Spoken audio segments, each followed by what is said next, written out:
We'll get the meeting started. Prior to the open agenda, council met for a brief closed session. It was moved by Councillor McCann and seconded by Councillor Borneman that pursuant to section 239(2) and 3 of the Municipal Act SO 2001 C25 is amended. Council of the Corporation of the Town of Parry Sound moved to a meeting closed to the public in order to address matters pertaining to B, personnel matter about an identifiable individual, including municipal local board employees, employment agreement, director of finance, treasurer. Leave it be. Yes, please. Okay, and that was carried. Okay. Are there any additions to the agenda? Councillor McCann. Yes, thanks. For other business, can we include discussion on the snowbirds? Yep. We can. Thank you. Is that Councillor Horn, yeah? The seniors going to Florida or the snowbird plane? No, this would be the snowbirds coming, the possibility of them coming in June.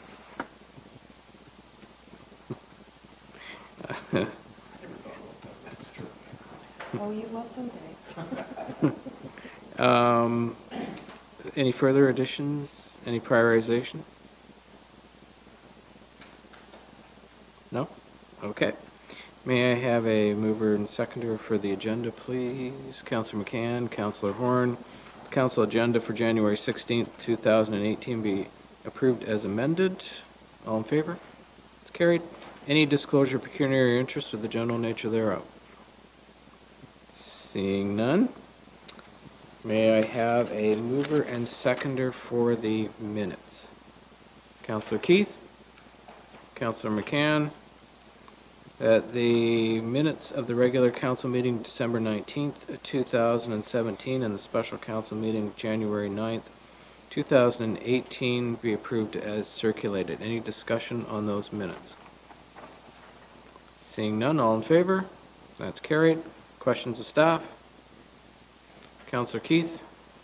Yes, thank you very much. I have just a few questions for Mr. Brown. And first of all, Happy New Year. And they all relate to, unfortunately, Emily Street. And I know probably all of us would just hope that that project would be completed, that citizens would be very comfortable with all the changes and we would be moving on to another infrastructure development, but things have not quite gone like that. So I have three questions. The first one, Mr. Brown, and I'll do them individually so that I'm not causing confusion. But I am wondering, like, it seems the town, it would seem, has been clearing the Emily Street, and I get the impression that it may be that after they clear it, the costs of doing that are being sent to the contractor, and in turn would eventually the town would be paid back for that cleaning because the project isn't completed. And I guess the concern there is there any conflict of interest there from your viewpoint in respect to that? Through your worship, to be clear, there's no conflict of interest on this particular issue. Fowler was clear with us that once they completed the water main, the sanitary sewer, and the force main work, that they were done for the winter, and that they were not interested in maintaining the road or the sidewalk up to Kate Street.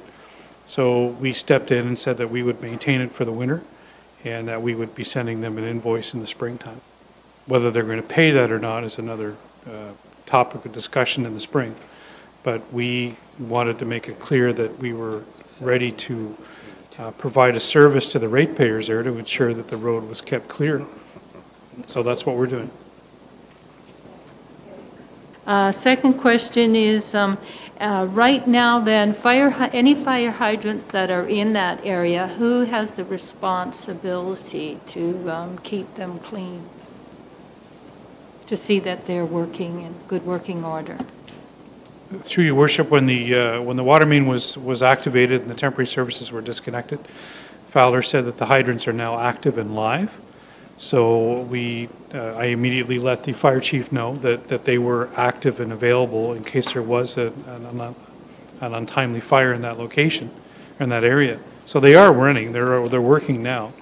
With regards to maintaining the clearance of it, I'm sure that Fowler will come to the table and at least look after that, because they have been told, and we had discussions with them that if there are any potholes, if there's any damage to driveways, if there's any damage to the water main or sanitary sewer or force main, that they are responsible for coming in and making the necessary repairs, because the town of Parry Sound has not assumed that project yet.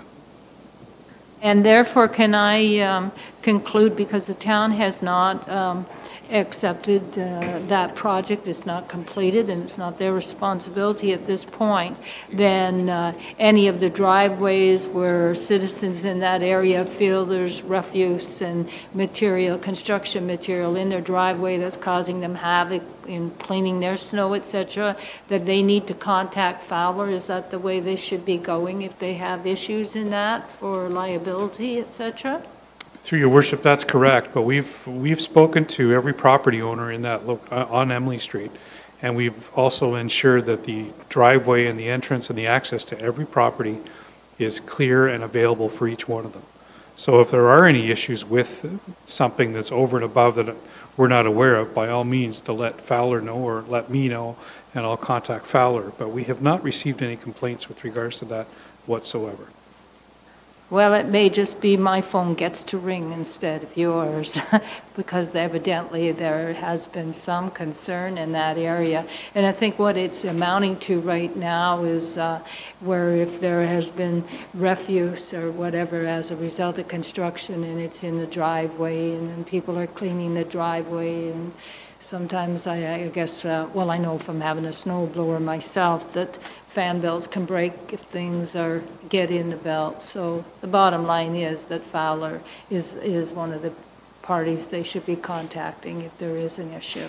And I think it is clear, though, to the residents that they recognize also, though, that Mr. Brown, that you're trying to do a really top-notch job for the town. And this is frustrating to everybody. And I think it's just the fact that it's gone on so long, it's become very frustrating to all parties.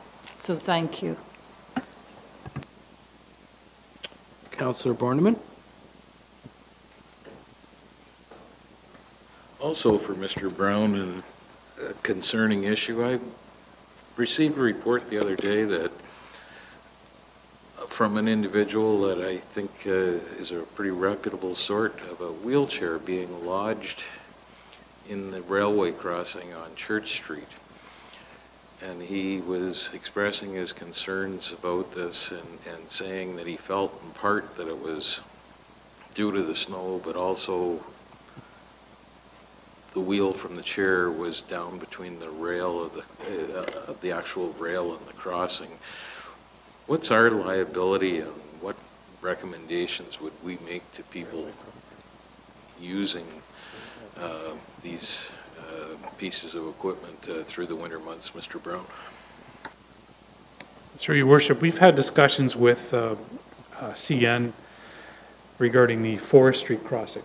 As recently as I think it was a month and a half ago, when we received a similar complaint from residents in the area who have these wheelchairs that are becoming more and more specialized. They're becoming heavier, the wheels are becoming smaller, so there is more of a chance of these particular types of wheelchairs being launched, or a wheel getting caught at the crossing. And we let CN know that, and basically CN's response was that their sidewalks were in compliance, and thank you very much, have a nice day. To me, that's not good enough. This was the first contact or first concern that I've received with regards to the Church Street crossing. As you know, we maintain the sidewalks up to the crossing. We cannot plow the crossing by law. We have to raise our blades. So whenever you go over the crossing with a truck or with a sidewalk plow, we lift our blades. We cannot do that. CN and CP are supposed to be looking after their own snow removal in that area. I would suggest that a letter be sent to CN and CP voicing these concerns, and I'd be happy to do that on behalf of the town of Parry Sound. But this is an ongoing issue with both companies. I sometimes think they don't, either they don't want to listen or they don't hear us very well, but I agree there are concerns. Having said that, I'm not sure what the solution is, because are the crossings designed for these particular types of wheelchairs? I don't think so. They're designed for a train to get through the sidewalk. Councillor Borneman? I just ask that that letter be copied to Mr. Clement and the Transportation Safety Board as well. I think that they are Transport Canada. I think they should be aware of these issues, and if they're not going to make any amendments to any regulations that are in existence right now. So, and it probably wouldn't hurt that it go to the municipality organizations as well. So as I'm sure that we're not the only one experiencing these kinds of problems. So Sure. perhaps the lobby group gets larger. Yeah. Is there a seconder for the direction? Councillor Keith? All in favor of having a letter penned? Okay, perfect. Thanks. Any further questions? Councillor Horn? Thank you. I have a question for Mr. Thompson, and if he could give us an update on the recruitment of the bylaw enforcement officer. Thank you. Through you, Mr. Mayor, as Council's aware, Nathan Jeffries has moved on from our organization. He's moving on to become an OPP officer. In a few months, he'll be stationed in Huntsville, so anyone who's listening who's from that area, you better watch out. We have recruited a replacement. We have hired a woman by the name of Allison Kruger, and she comes from the area of Guelph-Aramasa and Erin, where she's been an active bylaw enforcement officer for almost 15 years. She comes to us with a great deal of experience. She's coming here with a young family as well, and will be moving into the area. Looking forward to moving into the area, wants to move north where she can enjoy hunting and fishing and camping with her family. Her first day will be January 28th, where she'll be coming and starting at the fire hall with us and starting her position with the town of Parry Sound. Thank you. Good. Thank you. Any further questions? I have one for Mr. Menz, if he could sort of give a synopsis of the media release that you were just handed with regard to the budget. Sure, Mr. Mayor. So Council did have a budget meeting last week, Tuesday, where the budget was finalized. A bylaw for the budget will be coming to the February 6th Council meeting. But for all intents and purposes, the budget is finalized. So Council has set a target for the budget that staff is to follow to bring a budget to Council within a certain range based on certain indexes. For this year, the range was to be between 3.5 and 4.2%. And because of assessment growth of over $12 million, the actual tax rate increase will be just under 2%. So the assessment growth last year was fairly significant, and there's the results of the reassessment that's being phased in, which helps our cause as well. So the impact on an average house in town is determined to be valued and for assessment purposes at $211,735. There will be a $79.73 increase to that homeowner with an average house, which would be a total tax bill of $3,147. And with a condominium, an average condominium assessed at $198,342, they will pay just under $3,000 in taxes, and the increase will be just about $83. So the Council has set a policy that the budget include a special levy for capital, and this results from the asset management plan that Council approved sometime over a year ago, and it's required by the province that we have an asset management plan, And the 1.8% is really a progressive move because it will mitigate impacts for infrastructure replacement and construction in the future. It amounts to a contribution of just over $180,000 a year. 2017 was the first year.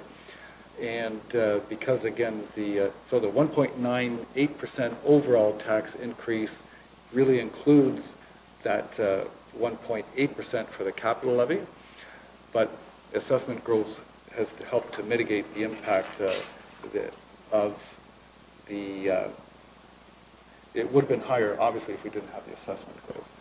So there are a number of enhancements to operations and service levels, capital projects, some major capital projects that are being underway, finalization of Emily Street, reconstruction of Isabella, Wabineau Road, a good chunk of Wabineau Road, and Prospect Street is going to be reconstructed, at least started this year.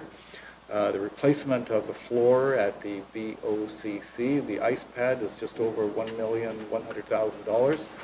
So a lot of big projects, they will be debentured because of the scope of them. A number of studies are proposed, a development charges study, a road needs study, what else? Study, road needs study, lots of repairs to the town waterfront infrastructure, the washrooms, the town dock, Big Sound Marina. There's quite a number of improvements that are going to be made. A service improvement that will be appreciated is the full year-round operation of the household hazardous waste site. That services not just Parry Sound, but the area. So that's a bit of an overview, Mr. Mayor. Very good, thank you. And the press will get a copy at the end of the meeting.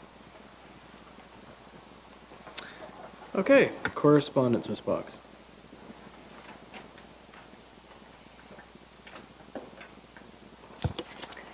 Yes, Mr. Mayor. First item is from Mark Eidson, who is a former resident of Parry Sound. He has written to Mayor and Council to request a donation to assist with his family traveling to Pyeongchang, Korea, as Mr. Eidson is the skip for the Canadian curling team at the Paralympic Winter Games. That was circulated to Mayor and Council and forwarded to the Manager of Parks and Rec, who's the Municipal Assistance Program, for follow-up. Pardon me. Second item is Douglas Killinglek. He has some concerns about parking on Salt Dock Road, which is blocking off the view of residents at the Beacon View condominiums while they try to drive out of their driveway. Circulated to Mayor and Council and forwarded to the Bylaw Department for follow-up. Yeah. Letter from Susan Hersina, who is the Executive Administrator for the Parry Sound DBA.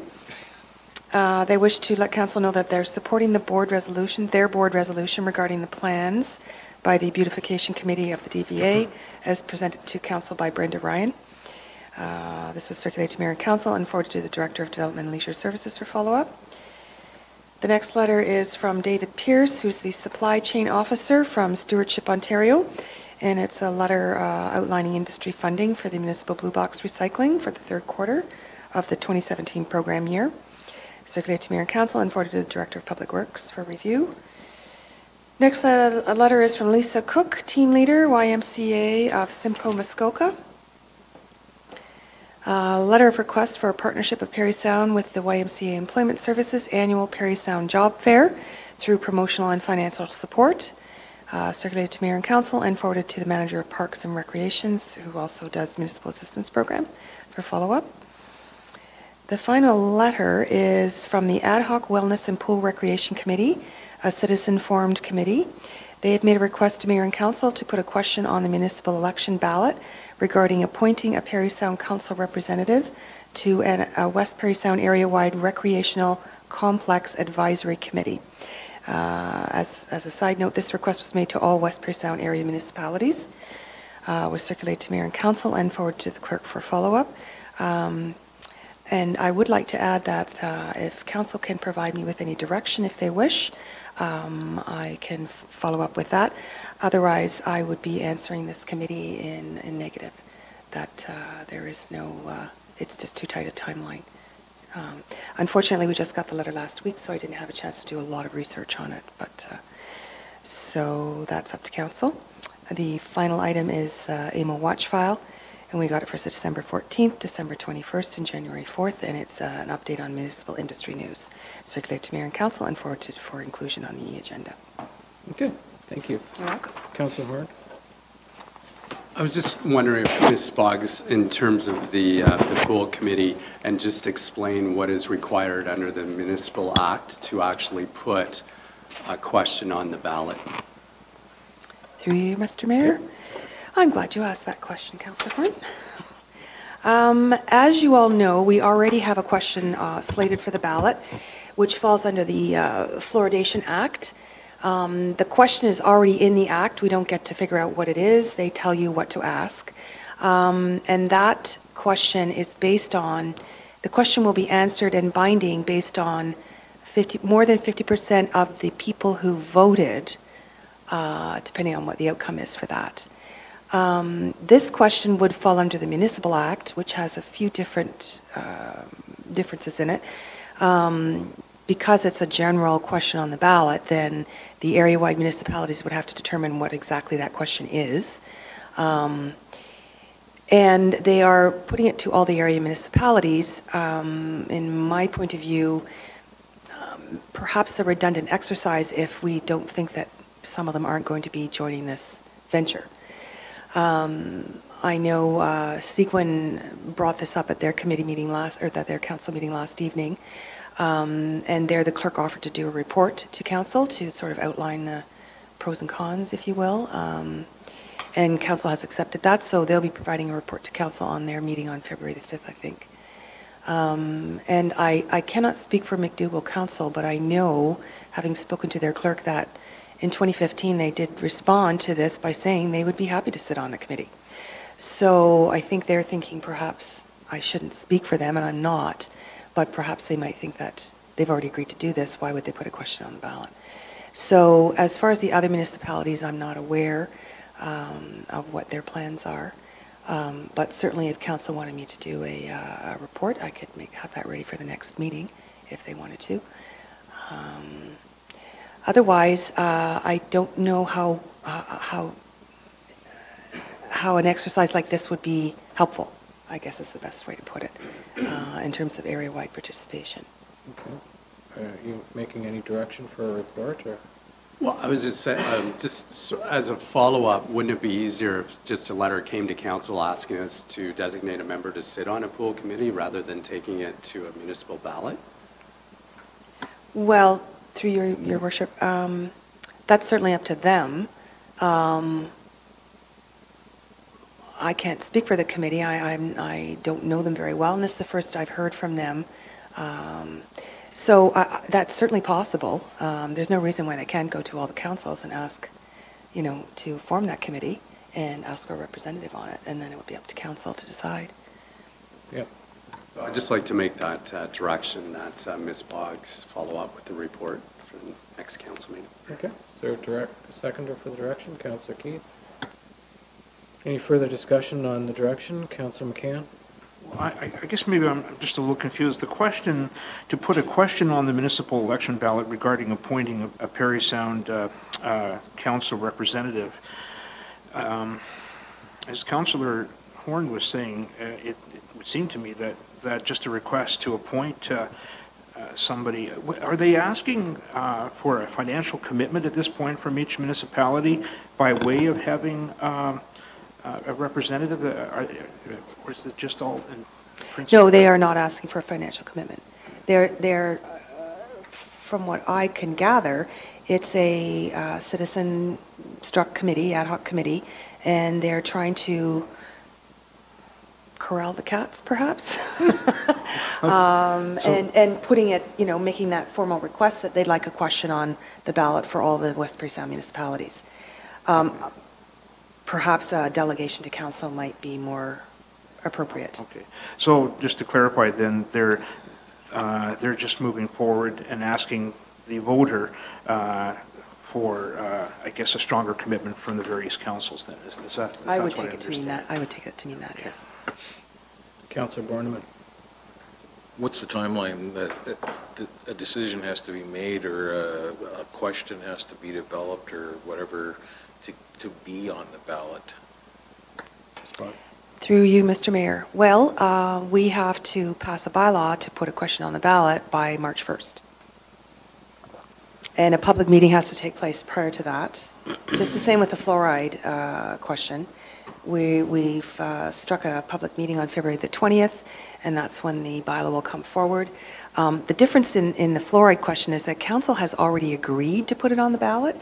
It's not having a public meeting saying, yes, we should, or no, we shouldn't. They've already agreed to do it. So it's more of a formality, but we do have to have a public meeting on that. This, we'd have to organize a public meeting, presumably with their letter writing campaign. They would garner some support, and we would have people show up at a public meeting. Their letter writing campaign, though, ends February 28th. And the bylaw has to be passed by March 1st. I mean, that's my issue, is the timing, all of this. It's too fast. It's just... So I hope that answers your question. Okay. I'm just going to come out and say it. I think they'd be really well served to be invited to a council meeting and do that deputation sooner rather than later. And if we can have a, you know, like as in the next council meeting, and if this is going anywhere, if a public meeting can be arranged for the last meeting in February, then maybe we have something to work with. But if we can't do that, we're sort of, we're dead in the water. Yeah. Okay. Councillor Keith and then Councillor McCann. Well, I guess I just asked Ms. Boggs, and the reality is, do we really have enough time for you to do a report? And when you're doing this report, what other work are you not doing that needs to get done? And that's only part of the question. B is, if you do the report and somehow you find the time realistically in getting also a public meeting, getting all that information back before March 1st, on a scale of 1 to 10, with 10 is the best scenario, 1 is the worst, where are we sitting here from your experience, please? Through you, Mr. Mayor. Honestly, I'd have to drop everything to deal with this. Plus, I can't drop everything because we do already have a question that we have to have a public meeting for. With all the changes in the legislation, there are a number of things that have to be changed regarding the election. You know, the last couple of elections I've done, you can pretty much go to what you produced the previous one and change the dates. That's not the case this time. There was many changes to the Municipal Elections Act, the Municipal Act regarding the election. So I'm not saying it can't be done. I'm saying it would be difficult to do and keep up with my other work. Councillor McCann. And just a comment I'd like to just put out there as well. I can't imagine any council not wanting to have a representative on such a committee. I think it's a great idea. What I would like to see was, I'd like to see a question on the ballot that asks the voters, would you like to see your council committed to financing a portion of this? Just to ask if you want to consider having a pool. We all know the answer is yes. I think we need to get a financial commitment from all of the various municipalities, and the way to do that is, I think, is to ask the voter, are you prepared to have your council members make a financial commitment? At least, I think that would expedite a few things, and we'd know where we go from there. Can't disagree with you, but that's not what they're asking. So, I know that. I know.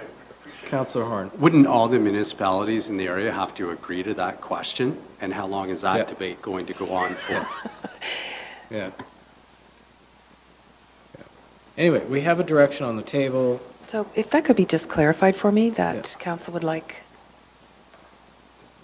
the clerk to provide a report regarding the options for the question on the ballot. Does that sound appropriate? Yep.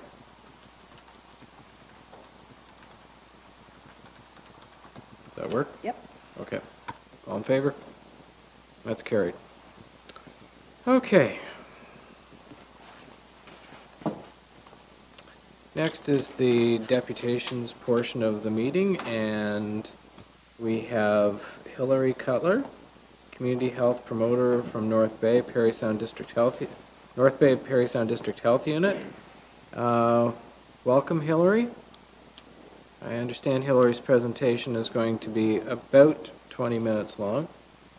So, and the topic is the health unit is in the initial stages of community mobilization as it relates to opioids and development of a community drug strategy framework. Yeah, it's already on here. Yeah, we're good. Okay, welcome. Thank you. All right, thank you. And you can hear me okay? Mm-hmm. Okay, so I'm Hillary from the Health Unit, and my manager Chris is with me as well, and thank you for having us to present the details of this portfolio, and of course we're happy to answer any questions that you might have about it as well. So just before I get started, I wanted to note that the title, or the word harm reduction, is in the title of this presentation because the title of our funding through the Ministry of Health and Long-Term Care specifically deals with harm reduction, even though we do as a health unit we do prevention, we support treatment, and we also support enforcement as it relates to opioids and other substances. So these are the things that I'll be speaking about. Just an overview of what we have been asked to do from the Ministry of Health and Long-Term Care. It's called the Public Health Unit Harm Reduction Program Enhancements. I'll just talk a little bit about our regional statistics, and specifically for Parry Sound, the next steps, including who we've partnered with so far, what a community drug strategy framework looks like, anticipated challenges, lessons learned from other places that we have done this, how we plan to measure success, and action items, more just a moving forward section. So you've probably heard that the government has pledged $222 million over the next 3 years for opioids, and this is being shared across primary care, treatment, different research facilities. Public health is getting about 7%, and we are required to share this with 36, well, there are a total of 36 health units in Ontario. So what we've been asked to do is report on 3 components of this. And the first one is local opioid response, and this is the strategy that I'll talk a little bit about. The second component is an enhanced surveillance, so this is data collection and reporting and monitoring. And the third component is naloxone distribution and training. So for the local opioid response, the goal is to minimize opioid-related problems in our community, and to do this, we would enact or support a drug strategy framework, and we do this by integrating services. So there are a lot of people on the ground that are doing really important work, and some of them we know about, some of them we work with, a lot of them we don't. So we're collaborating with our community partners to integrate services and really contribute to a sustainable community framework. Right now it's about opioids, but substances are always kind of an issue. We have alcohol, cannabis, other things that are a community health and safety issues.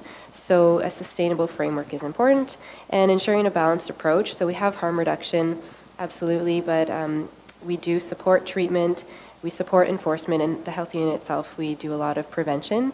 However, when we're speaking about opioids in the current context, harm reduction is kind of a necessary reality. So for this local opioid response, it is district-wide. So we are required to do work in both the Nipissing and Parry Sound districts.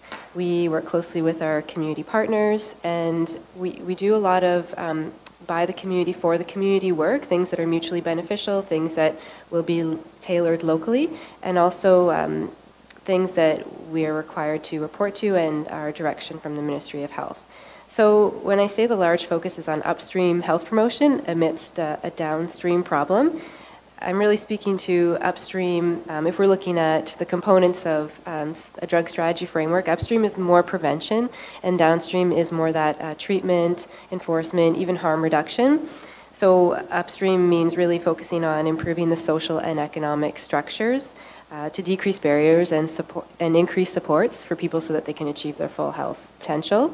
Whereas downstream is more focusing on providing equitable access to people who may be suffering from illnesses, diseases. In this case, it could be people who are suffering from some type of opioid misuse, whether or not it's illegal or just a prescription-related problem. So the second component is enhancing our surveillance, and we have an epidemiologist who is assigned to monitor hospital data that we receive. This also represents an opportunity for us to expand our understanding of the local context. So the good thing about data, it can show trends over years. We are currently looking into other sources to supplement our understanding, so maybe more formally some data sharing agreements. And data, I mean, it's not the whole picture, but it is a necessary component when we're framing our understanding of local problems.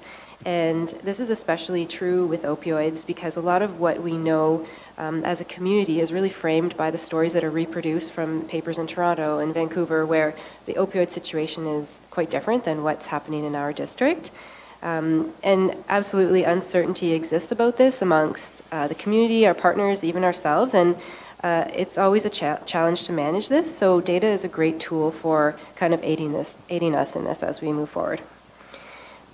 The third component is naloxone distribution and training. And naloxone, you've probably heard a lot about it in the news. It's the overdose antidote for anybody who is having an opioid overdose.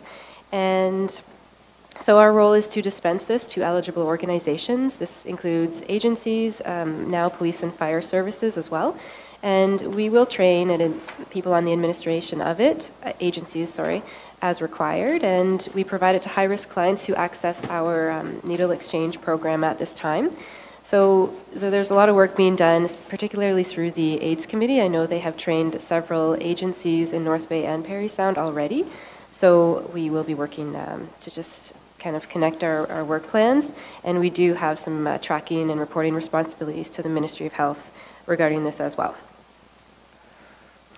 So to look regionally where we're at, I just have a few figures and a graph to show you. And the important thing to keep in mind, this is the hospital data that we have, and it's also accessible on our website. I included the link there. This data is district-wide, so unfortunately, because of geographical boundaries and complexities with how it's reported, we aren't actually able to separate Parry Sound from North Bay in the data that I'm about to show you. So keep in mind that this is regional, and obviously, hopefully with the strategy that we're hoping to enact, we'll be able to paint a better picture with some of the, for the potential data sharing agreements that we hope to get to create more of a local picture. But this is region-wide. So this first figure, we're looking at opioid-related emergency department visits, and this is in the North Bay Parry Sound district region compared to Ontario, 2005 to 2016. And so we're looking at a crude rate, and crude means the total number. It's kind of like the raw total. And the important thing to look at on this graph are the lines. So these are the rates. And the rates are what normalizes the data. So normalizing means that we can actually compare it to something so that we can understand it in a meaningful context. And when we're looking at the blue line, which is our region, we can see that for quite some time we were a bit higher than Ontario, which is in the orange line. And this is emergency department visits for anything opioid related. Starting in 2014, you can see that these emergency department visits started to decrease in our district, and in 2016 they're about matching the rate of Ontario.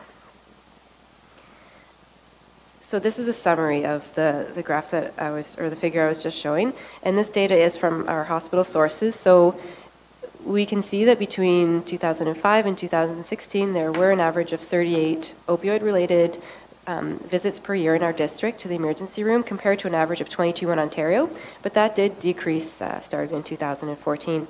And really the summary point here is that they have been decreasing since 2014 from the data sources that we're receiving. We do know that this is not the whole picture though, and I speak a little bit to that in the upcoming slides. So this is a similar method for looking at this. We're just looking at deaths in our region. And again, North Bay Parry Sound is in the blue, Ontario is in the orange, and kind of the same story. 2014, the death rate began to decrease, 2016 matching that of Ontario. And the summary for this is similar to the emergency department visits. So we were higher for about a 4-year period, 2010 to 2014, and then in 2014 that dropped. And what we can observe and conclude from those trends is that it has been decreasing. The other thing that we look at are the types of drugs present at death. And why would it be important to know this information? We can identify substances that might be a problem in the community. We can look at trends of these. Maybe it will infer behaviors prior to death. So if someone was seeking treatment, if there was injection use versus pills, it might be helpful to compare this to provincial data, which we have done. And in the future, as a component of a larger strategy, it could be helpful to allocate resources. So it is a piece of the larger picture. So North Bay Parry Sound region is blue, Ontario is orange, and this is 2015 and 16, and this is the types of drug present at death and from a toxicology report, and these drugs are not mutually exclusive, so there could be one or two or three or many in one person. So the purpose of including fentanyl was just for interest's sake, because a lot of community groups are really interested in fentanyl. We're seeing it a bigger issue in some of the southern cities. But as you can see, oxycodone, hydromorphone, and methadone were the top three for being present in death. And like we can say, it might infer something because we know methadone is a treatment. So it's also a very, very dangerous. So it could be something people may have sought treatment before death. Hydromorphone is covered by some drug plans. Oxycodone could be diverted from the prescription, So again, just inferring things, but more interesting to know to really compare to Ontario, where we see fentanyl is more of a bigger issue province-wide, hydromorphone as well. And same thing as I was just saying, fentanyl was mostly included for interest purpose because this region did see the introduction of patch for patch a couple of years ago, and since then fentanyl hasn't really surfaced as an issue to our knowledge in this area.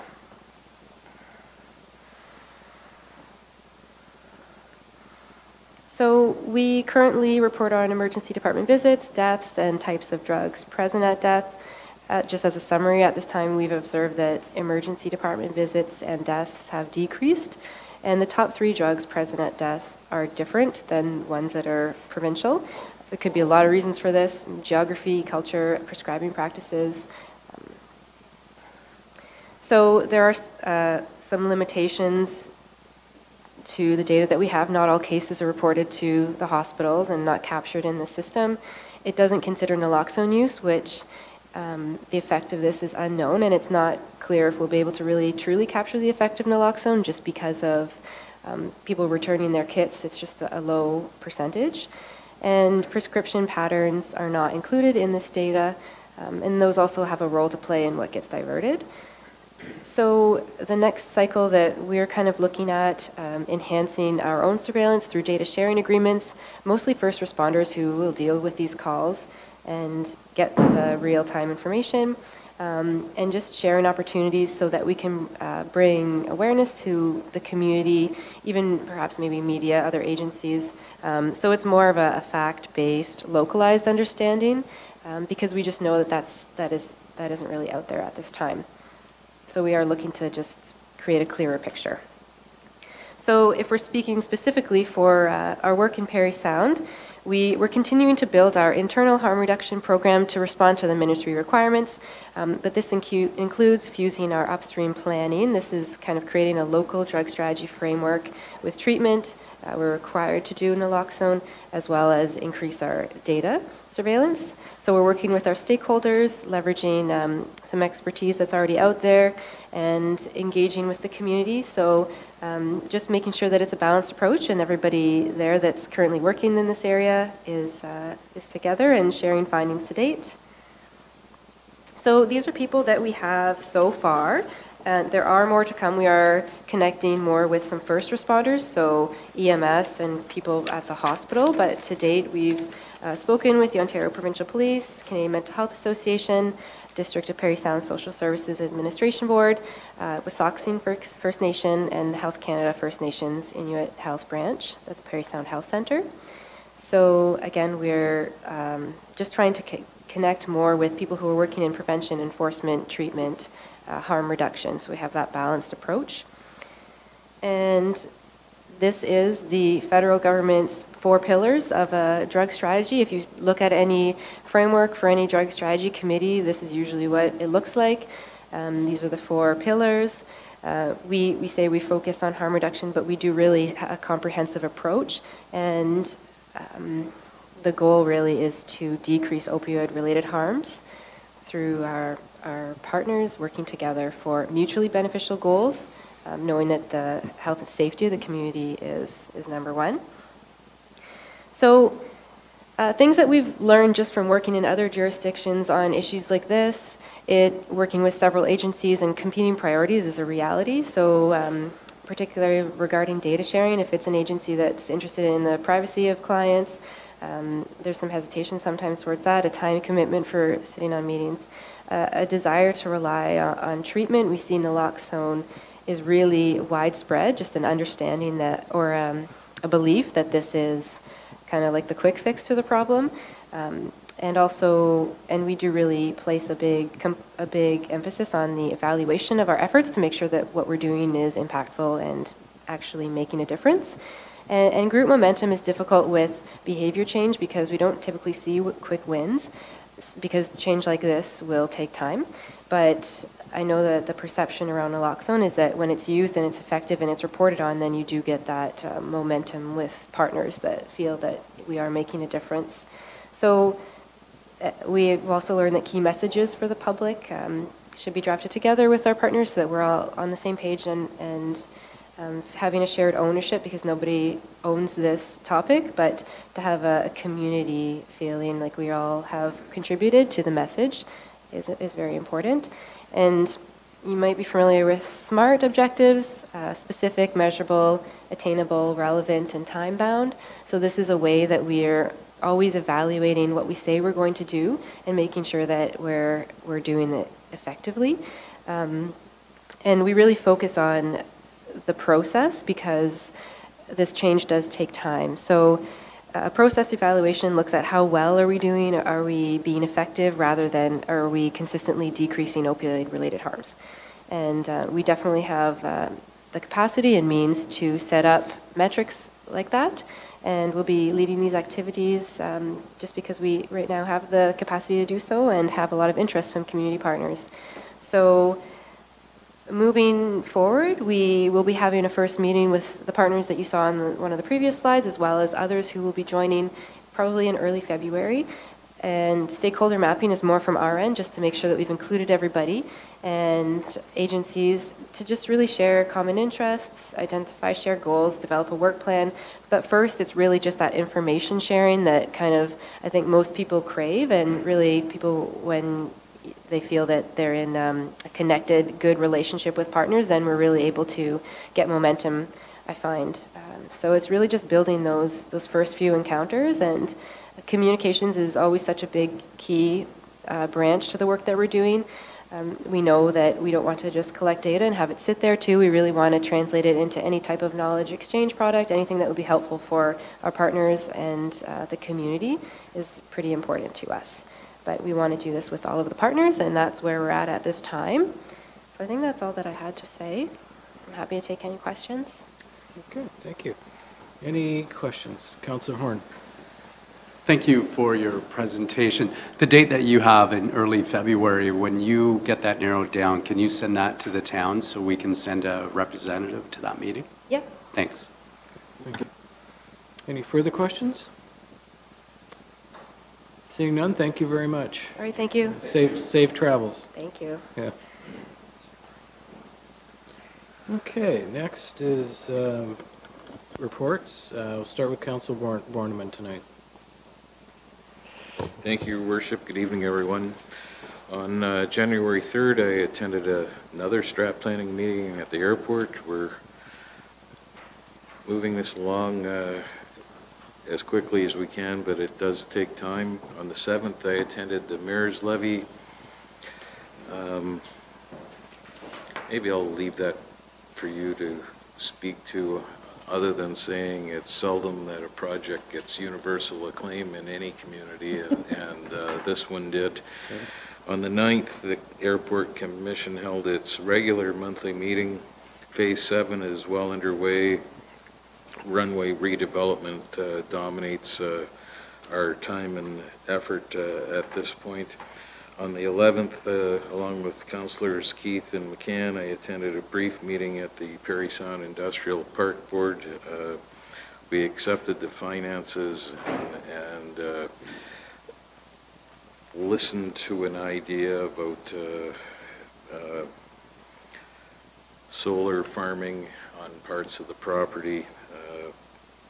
Hopefully this will be brought back to the board in the very near future. On the 15th, I attended a finance committee meeting at Belvedere Heights. We're closing in on the 2018 budget, but awaiting the province's input with respect to the Homes Case Mix Index, which has a significant impact on the municipal levy.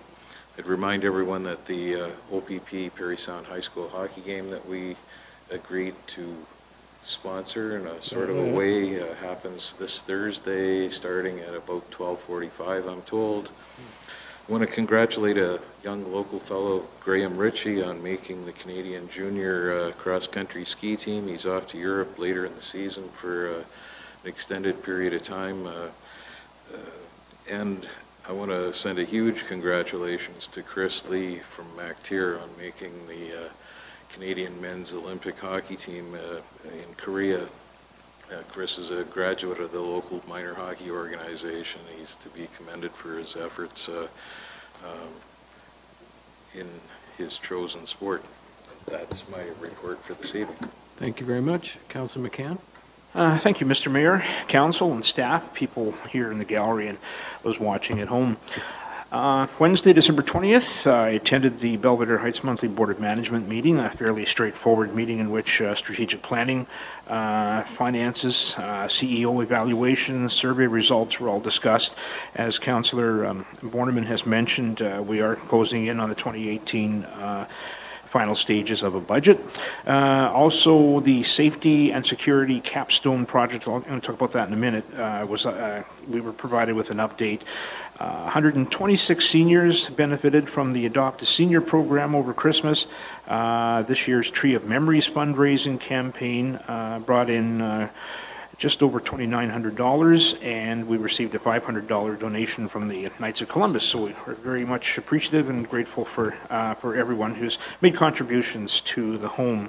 Then on Thursday, the 4th of January, I attended a special meeting at Belvedere, and this is where the findings and recommendations of a special project were presented to some board members and stakeholders. The Safety and Security Capstone Project through Conestoga College has been a great success in identifying ways and means to optimize and manage security at Belvedere. Later in the afternoon, a second presentation with a little more thorough with budget figures for members of the board to hear.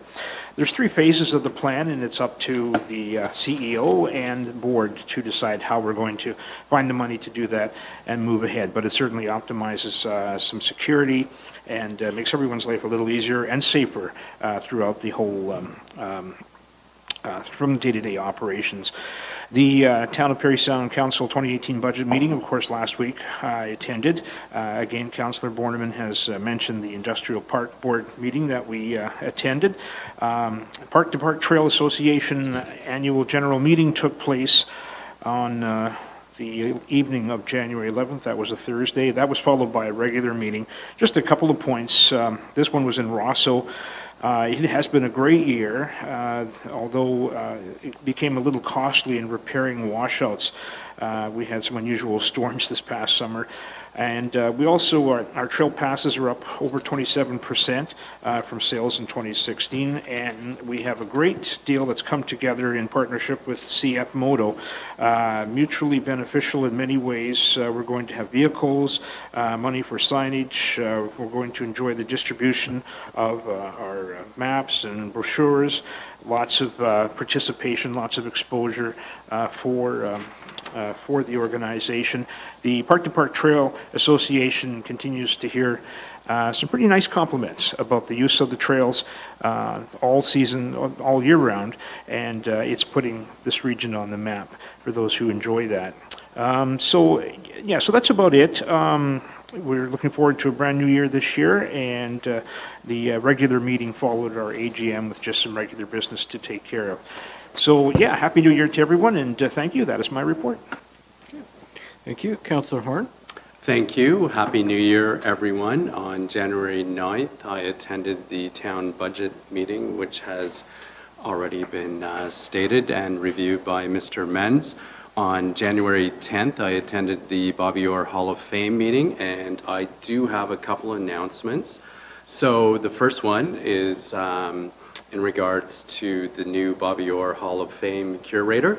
So the town of Parry Sound is pleased to announce that Ms. Caitlin Dyer has been appointed to the new position of Bobby Orr Hall of Fame curator.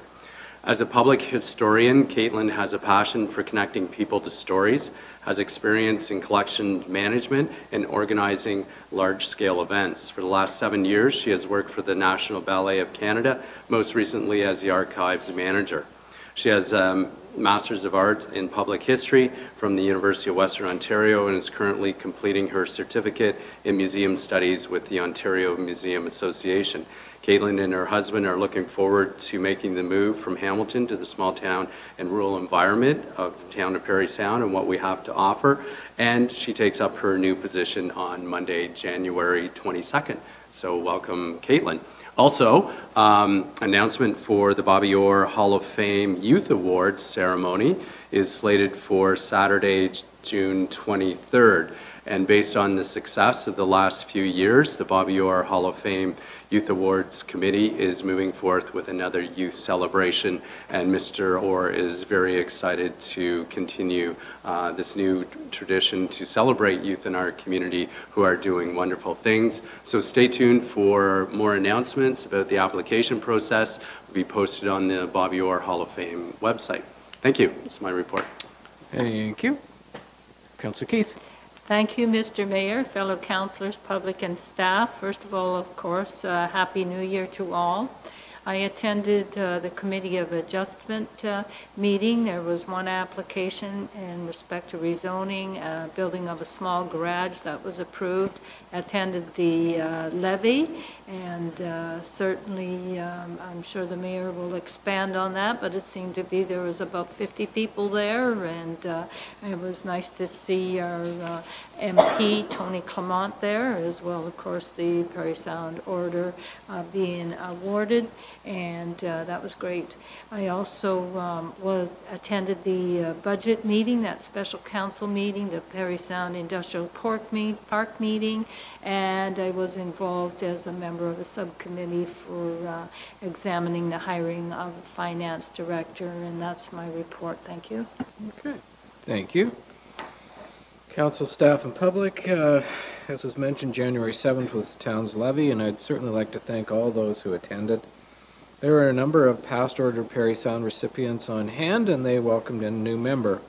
And we congratulated Richard Lund on receiving the Order of Parry Sound. His efforts of bringing remembrance into the curriculum at Parry Sound High School and the banner project of those that have served and sacrificed for our freedom has been well recognized. We should never forget, and he is making sure that future generations understand remembrance, and this is certainly truly appreciated. So I know with his commitment that he will keep doing this, and the banner project, I believe from what he had said on the 7th that we could almost double the number of banners that we have up in a year. So truly amazing. Absolutely amazing, and congratulations again to Richard. The budget meeting was mentioned on January 9th, and I'd like to thank staff and council for all of their work on this year's budget. January 11th was the District of Parry Sound Social Services Board meeting, which was held in Parry Sound, and we passed the DSAB budget that night as well, which was good. January 12th and 13th, I attended the Ontario Small Urban Municipal meeting in Niagara Falls.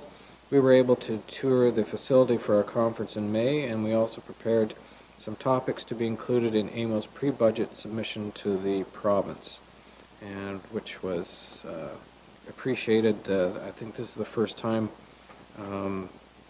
we've been able to actually do that, but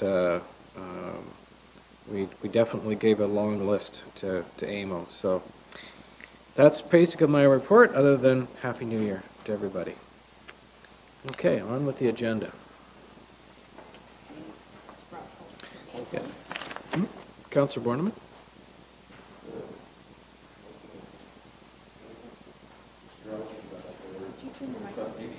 He'd left or something, but there is an item at 951 for Mr. Algie at the end of the meeting. It might be wise to be able to get him out of here and back to work early tomorrow morning. Yeah, we still have to do the consent items, but we can move that one up right afterwards. Everyone's in favor of moving that item up? Okay, it's carried. So moved by Councillor Horn and seconded by Councillor Keith that bylaw number 2018-6791, being a bylaw to authorize the execution of an employment contract for the position of Director of Finance Treasurer for the Town of Parry Sound, be considered as read a first time. All in favor? And that's carried. All members in favor of having the second and third readings? That's carried.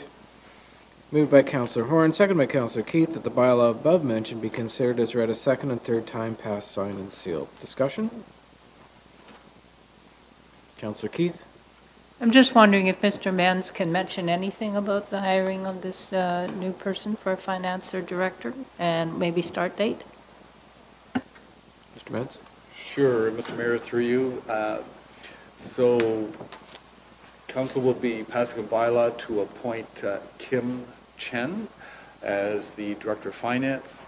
She comes to the town from the region of York, from their finance department. And prior to that, she was in the banking industry for 10 years. Credentially, she's very well qualified. She has a CPA, a CGA, an MBA, and a CFA, and a degree in chemical engineering. So she, in addition to that, she is easy to communicate with. She's very personable, very strong background. She loves the outdoors and is involved in various volunteer initiatives. She seems like a very well-rounded person. She was our first preferred candidate, and we were able to negotiate a terms of employment with her. So we're very pleased to say that she will be starting with us on February the 12th, Monday, February the 12th. Very good. Thank you. Anything, Councillor Keith? So my response to that would be, it sounds not only that she's well learned, but I could assume from all those degrees that she knows the alphabet. I hope you're not asking me as a question. Okay, all in favor? And that's carried. Thank you.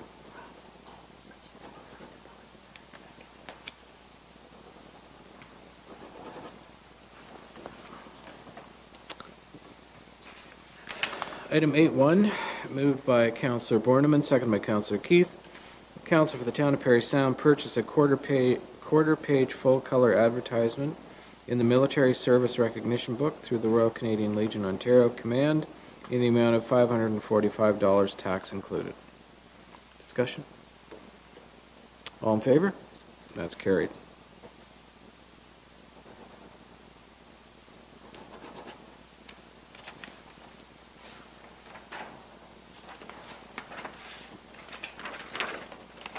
Item 8.2, moved by Councillor Keith and seconded by Councillor Horn.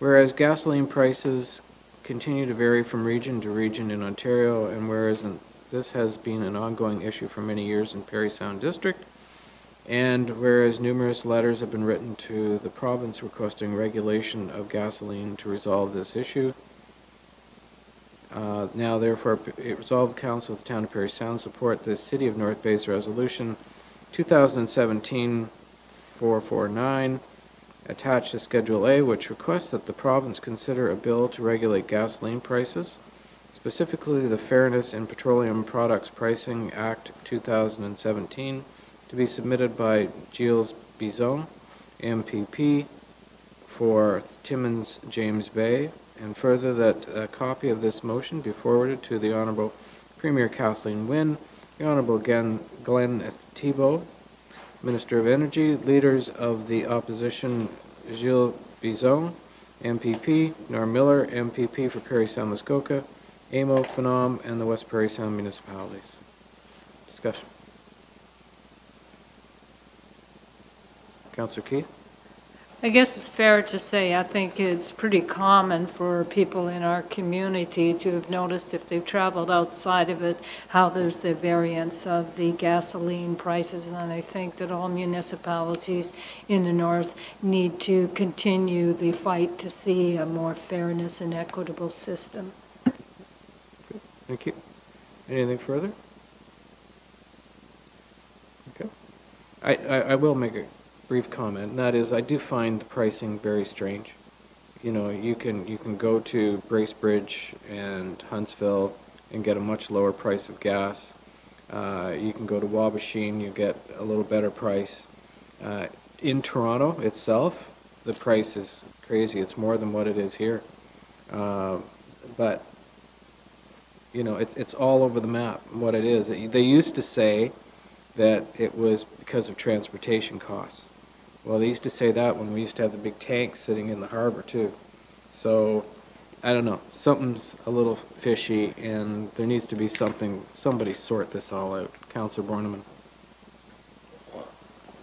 I think that for many Canadians, the issue isn't so, it isn't always the variance from one community to another, because there are costs in transporting fuel. But when the price of gasoline is as high today as it was when oil was $100 a barrel, and it's now barely half of that, I think that's where the issue is. They found the monopoly, or close to a monopoly, in bread pricing. This isn't much different.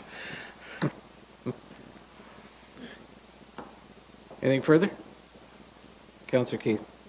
I'm just going to say it's a combination of issues that people are concerned about, because you can go north and when you see gas cheaper than you do in Parry Sound, I don't know anybody that comes from Parry Sound area, goes up north, sees cheaper gas, and isn't grumbling quite severely about it. So it really is an issue, and I agree with Councillor Borneman, but nobody wants to pay more when they see other places are getting it a lot cheaper and they're further north. So we know this story about transportation is a crock. All in favor? That's carried.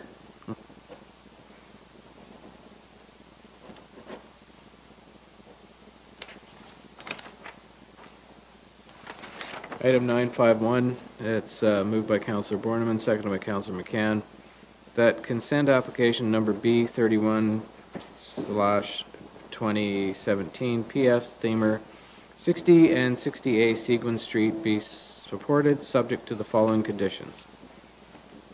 Payment for cash in lieu of parkland dedication in the amount of $2,677. 2, that each of the severed and retained lots have separate and individual water and sewer services. 3, if necessary, an easement will be obtained for any services which traverse over either the severed or retained lot in favor of the other lot.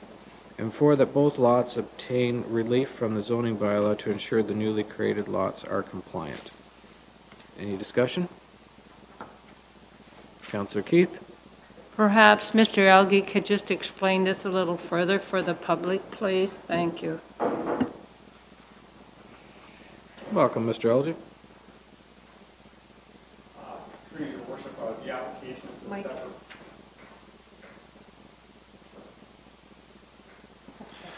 Through your worship, the application is to sever two existing houses from each other. It's all one lot. It's just on the corner next to St. Andrew's Church.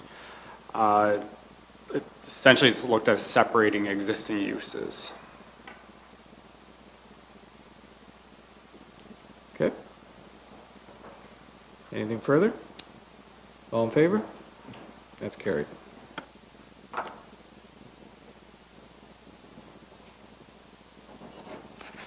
Thank you. Item 921, moved by Councillor McCann, seconded by Councillor Borneman, that council approve the enforcement of the legislated fees for Freedom of Information requests under the Municipal Freedom of Information and Protection of Privacy Act, RSO 1990, CM 56. Discussion? Councilor McCann? I'd like to give Ms. Boggs an opportunity to speak to this. I know that there's a lot of staff time that goes behind these requests. Maybe you could just tell us a bit about your... Through you, Mr. Mayor? Yep. I think essentially when this all began, FOI requests were frequent and far between. I know even when I started 10 years ago, there was maybe 2 or 3 a year. It was something specific somebody wanted, and, you know, it was fairly straightforward. In the last 3 years, we've had an increase in requests and an increase in the amount of information that people want. The last FOI request we had, staff spent days and days searching, preparing, redacting, and putting it together. You know, even when you ask people to sort of narrow down what they want, if it doesn't cost anything, then they'll wait. They're happy to wait. So we've had a sort of a lenient approach, you know, a sort of a gesture of goodwill when people make these requests, and we're really not in a position to do that any longer. They're very time consuming, and so the legislation does provide for us to charge for it, and I'm just running this by council so they're aware of it, and then I'll post it on the website. So any future Freedom of Information requests we get, then the amount that it would cost would be visualized. And I'll also have a bit of a program that staff would follow. Once we get an FOI request and it goes out to staff, then they need to indicate how long they think it will take, and then we can get some kind of a draft value, and then ask the person if they want us to continue. So, Yep. So that's really it. Okay, Councillor Borneman? The fee schedule that's proposed reflects accurately our costs in providing the information. You know, I assume I support the idea of it being user pay, but I don't want this to become so onerous that people are afraid to ask for the information at the same time. Through you, Mr. Mayor. Those are the fees that are legislated. So it won't recover our costs, but I think it will really help narrow people's focus. Well, what exactly are you looking for? Are you fishing for something? And it really is a lot of staff time. So we really have no choice. We can't charge any more or any less. You're welcome. Councillor Keith?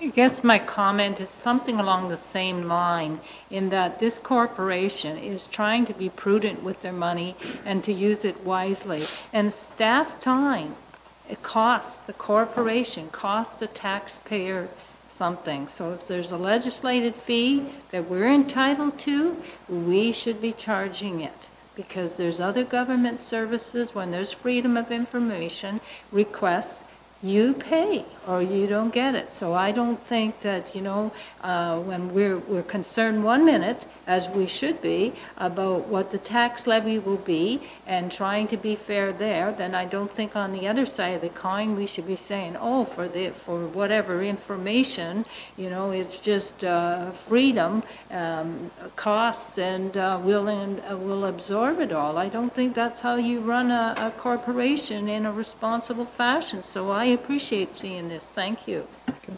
Anything further? Councillor McCann? Just a follow-up, and just out of curiosity, do you find, Ms. Boggs, that people are confused as to what information is available to them? I'm sure I can't, you know, call up and find out what my neighbor next door makes on an annual salary, but is there a trend to the type of information that people are looking for, and is there any confusion that you can speak to? Through you, Mr. Mayor. I'd say 9 times out of 10, the Freedom of Information requests are about a particular issue. They want to know what the records say in the town. So even though they've talked to staff about an issue, and I'm not pinpointing anyone in particular, but this seems to be a recurring theme. They've talked to staff about the issue. They aren't getting where they want to get with staff. They can't get anywhere else with any other methods. Then they do an FOI request, and then they want to know everything that has anything to do whatever the issue is. So I find I find that very difficult for staff to deal with in terms of the volume. And as I say, we still get the odd one that's just a one-off, a company that wants a report on something that we did, you know, and it's a pretty straightforward request and it's easy to fulfill. So really, I think they're mostly issue-driven, and a lot of times they don't really know what they're looking for. They just want to see what we're doing. Yeah. Thank you very much. You're welcome. Okay. All in favor? That's carried.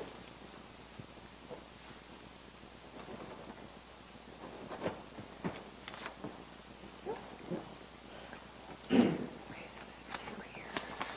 Oh. They're the same. Okay. But because of the method that they've asked us to sign it, we have to have one for them and for us. Oh. Okay? Oh, So that's okay. why we have the same over inside. Oh. So you have to sign both, but it's the same one. That's the same one? Yeah. Okay. So moved by Councillor Horn, second by Councillor Keith. Whereas the shareholders entered into an agreement and restated shareholders agreement on June 9th, 2017, the agreement. And whereas the corporation may engage in the business activities set out in Article 21 of the agreement, and whereas the corporation is considering certain business ventures inside and outside the jurisdiction of Ontario, and whereas shareholder approval is required to take certain actions as set out in Article 3.9 of the agreement, and whereas all capitalized items herein not defined have the meaning ascribed to them in the agreement, now therefore be it resolved that the business of the corporation, as outlined in Section 2.1 of the agreement, be amended to include the following as permitted and authorized business activities: the promotion of electricity conservation and the efficient use of electricity, electricity load management, and the promotion of cleaner energy sources, including alternative energy sources and renewable energy sources. 2, that the incorporation of a new subsidiary or subsidiaries, NewCo, of the corporation as determined upon the advice of the corporation's legal counsel be approved. 3, that the incorporation of such other subsidiaries of NewCo as the Board of Directors of the corporation deems necessary, acting on the advice of legal counsel to carry out the business of the corporation, be approved. 4, that entering into any further agreements as may be necessary, such as but not limited to a shareholders agreement based on the advice of the corporation's legal counsel, be approved. 5, that any corporation incorporated pursuant to this resolution be made a party to the agreement and bound to the terms therein. The foregoing resolution is hereby passed by the shareholders of the corporation as evidenced by their signatures hereto, dated on this day of blank and blank of 2018, Corporation of the Town of Parry Sound. This has to do with Lakeland Power, just so that everyone knows. Otherwise, it's really not mentioned in here anywhere. So, discussion. Councillor McCann. Just for Mr. Mims, I think perhaps, Mr. Mayor, you have answered that. What is bringing this about this evening? Is there something in particular that Lakeland is interested in that you can speak to? Yeah, they're at this whole AMP company that they're partnering with for the solar project that we have agreed to have a look at or whatever and possibly implemented in our community. That's one. There are some water generation stations outside of this province that they're also taking a look at too. So my understanding is that this should be agreeable to the partner or the shareholders, this particular resolution, so that they can move forward in these new ventures. Basically what it'll do is it'll increase our dividend. So. Sounds good, thank you. Councillor Borneman. For that, the largest shareholder in the ownership group, the town of Bracebridge, has vetted this legally to ensure that their ownership stake is protected and that it's not putting the municipality at greater risk in any way, shape, or form. Yeah. Anything further? All in favor? And that's carried. Thank you.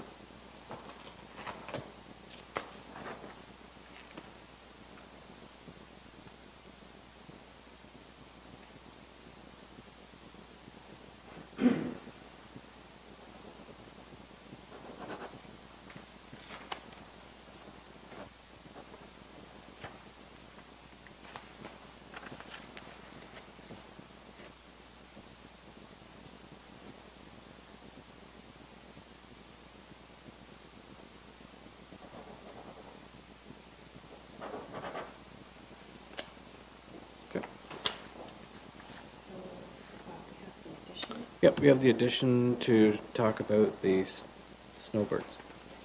Councillor McCann. Thank you. This is fairly recent news. I got a call from a James Massey. He's with the car dealership in Barrie, and he's had a great deal of success in organizing and fundraising a Canada Snowbirds air show event. And he cottages in the Point of Barrel region, and was anxious to reach out and offer his hand, his expertise, experience in possibly organizing an air show here in town. And he was connected to one of the captains, McNaughton, Blake McNaughton, from St. Catharines, and they're interested in doing a show here. The only date available is June 13th. And he described to me a fairly comprehensive way in which we could go about doing this. Councillor Borneman has also been in touch with James. If the thing is we need to know whether there's a political will to move ahead with this rather quickly, as they need to know by the 1 week from today, actually, so that they can plan for it.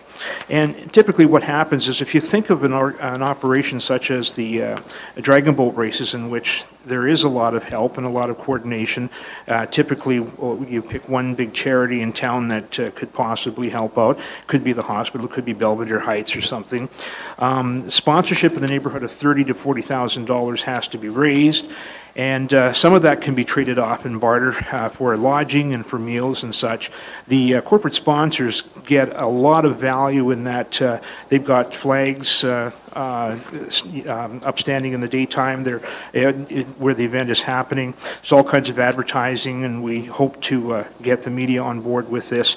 Families, members of the sponsors' families get to meet the pilots. It's a fun time. There's a lot of residual opportunities to raise money with selling booth rentals, perhaps a large barbecue. And so we as a council need to know whether or not we feel that it's possible to go ahead with this. We just need to, unfortunately, because of the timing, this is the only date that is available in this year that we could make this happen. So I guess I'm just putting it out there to determine whether or not there's council has the will to explore this in the next week, and if so, to go ahead and let the Snowbirds know that we would like to have a show here on June 13th. Discussion? Councillor Keith? Well, I'm certainly interested in exploring it. Do we have time to get this all together and get a response back, or are we going to make a decision tonight? James is prepared to help us, and certainly I think we need to have an ad hoc committee and you know, reach out and get to work on this fairly quickly. I think if we can make it happen, we do have the time to do it. There seems to be a template that Mr. Massey is familiar with. He's eager to help out. He's got some good ideas about corporate dollars. We're not running around looking for 10 here and 20 there. So he's got some ideas. And so, yeah, I think if it's possible to do, I'm confident that the timeline is there that we can make it happen. Councillor Horn? Do we have to commit to the $30,000 to $40,000 within the next week from the town of Parry Sound? The township itself would not make the commitment. It's up to the ad hoc committee and the organizers they're committed to raising the money. Yeah, so it's if the snowbirds are going to appear here on June the 13th, then it's up to our local people, volunteers, to get their hands dirty right away. Councillor Borneman. I think, I think what council should do tonight is direct staff to have discussion with Mr. Massey, and if need be, we can call us, Mr. Mayor, you could call a special meeting if need be to make commitments. Otherwise, it can be brought back to our next meeting, depending where those conversations take us. So I would put that forward as a way of moving this ahead. I wouldn't be comfortable in just writing a blank check here this evening either, with respect to funding this. The direction also has to include what we can afford and where we're going to get the money from. So, seconder for the direction? Oh, you've got an addition? I just think that would be part of what Mr. Benz would bring back to us. Yeah.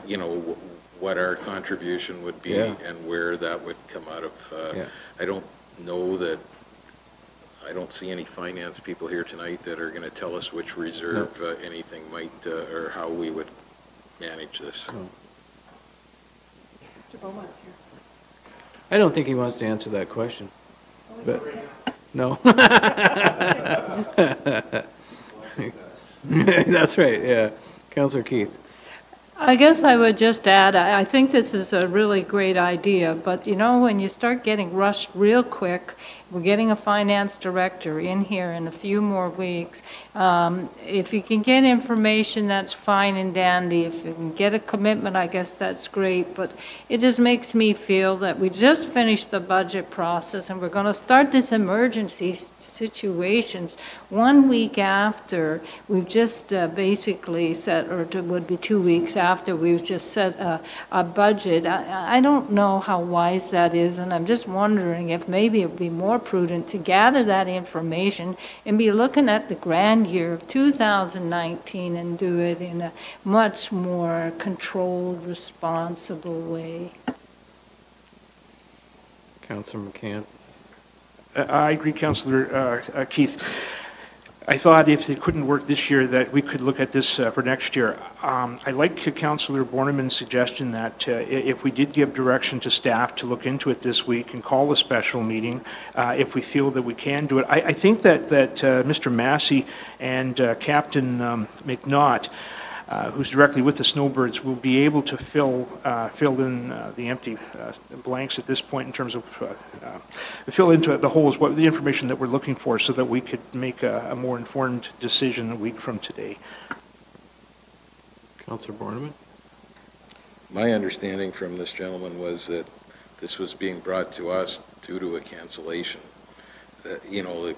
We hadn't been on the radar, so I think this is an opportunity. I think if we step, I'm not prepared to jump off the deep end of the dock, but I think that we need to do what we can to make this work now, because I don't know that the same opportunity is there a year from now or 6 months from now. Pretty popular operate. Do we have a seconder for the direction? Councillor McCann. Okay. If we're going to do anything, let's take a look, do the research, and see what can happen, and go from there. Ms. Boggs. Yep. So the direction as it stands, the council directs staff to contact Mr. Massey to determine the feasibility and what our contribution would be and where it would come from, and call a special meeting if necessary. Yep. Does that make sense? And yes. prepare a report. And prepare a report. Okay. Yep. Okay. Yes, and I think in as much as Mr. Massey can help us, he's reminded me that, you know, he's a private individual. This is something that he's done as a volunteer down there. He's with the car dealership. They've been a sponsor of this. So he has firsthand knowledge and information. But I think if we include Captain Blake McNaughton, he's the one who's really going to be able to tell us where and how to line up our ducks. So I would include him in that direction. Blake McNaughton. Blake McNaughton. Okay. And as Councillor Borneman has mentioned, I didn't get a chance to ask, but the fact that this was due to a cancellation, I haven't had an opportunity to find out whether or not they're even available next year or not. Certainly I think it's worth the time to explore this in the following week. We'll get a report and we'll have to bring it back to us. Anything further? All in favor? That's carried. Yeah. Okay. That's everything. I moved by Councillor McCann, second by Councillor Borneman, that bylaw number 2018-6794, being a bylaw to confirm the proceedings of council, be considered as read a first time. All in favor? That's carried. All members in favor of having the second and third readings? Carried. Moved by Councillor Borneman, second by Councillor McCann, that the bylaw above mentioned be considered as read a second and third time, passed, signed, and sealed. All in favor? That's carried.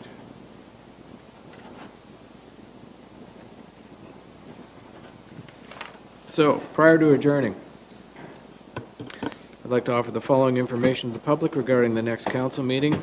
The next regular meeting of council for the town of Parry Sound is scheduled to take place at 52 Seguin Street in the council chambers located on the top floor. Public access to the building is off Gibson Street. The next regular meeting of council is Tuesday, February 6th, 2018 at 7 p.m. All regular council meetings are held at 7 p.m. on the first and third Tuesday of each month, except January and August, where only one regular meeting is scheduled. Regular and special meetings are now live streamed. Please check news and public notices on our website at www.parrysound.ca for instructions to watch live or see earlier council meetings. Agendas, changes to the council meeting schedule, and notices of special council meetings will be posted on the town's website at www.parrysound.ca under News and Public Notices prior to a council meeting. The public is able to view an electronic copy of the complete agenda with attachments on the town's website. Just search council calendar and the date of the meeting. Should you wish to receive the combined agenda via email, you may make that request on our website or contact the clerk at the municipal office. The minutes of the council meetings will be posted within 2 days after the council meeting on the town's website and on the bulletin board located in the municipal office entrance. Your TV, formerly known as Cogeco, will continue to air the regular Parry Sound council meetings on Wednesday at 9 p.m. and Saturday at 9:30 a.m. following a regular council meeting. For your TV listings, contact www.tvlistingscogeco.ca until further notice. Thank you, everyone. Have a great night and Happy New Year and all the best in 2018 to one and all.